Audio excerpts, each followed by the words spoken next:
મુકેશભાઈ છે. હું ધોરણ 7 બ માં અભ્યાસ કરું છું. મારા પ્રિય નેતા સરદાર વલ્લભભાઈ પટેલ છે. સરદાર વલ્લભભાઈ પટેલનો જન્મ ઈસવીસન 1875 માં ઓક્ટોબરની 31મી તારીખે થયો હતો. તેમના પિતાનું નામ ઝવેરભાઈ હતું.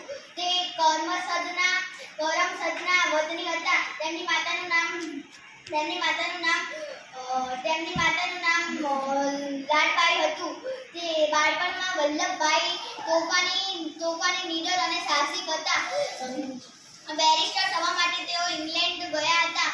ઇંગ્લેન્ડથી પાછા આવીને તેમણે અમદાવાદમાં વકીલાત શરૂ કરી હતી.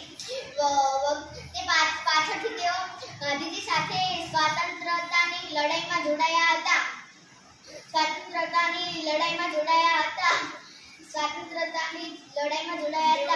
તેઓ ઘણીવાર જેલમાં પણ ગયા હતા. તેમને બારડોલીના ખેડૂતનું મહેસૂલ માફ કરાવવા લડત ઉપાડી હતી. ત્યારથી તેઓ સરદાર વલ્લભભાઈ પટેલ કહેવાયા. આઝાદી પછી તેઓ ભારતના નાયબ વડાપ્રધાન બન્યા. આપણા દેશને તેમને આપણા દેશમાં 562 કરતા પણ વધારે દેશી રજવાડાઓને ભારત સાથે જોડીને એકતા સ્થાપી.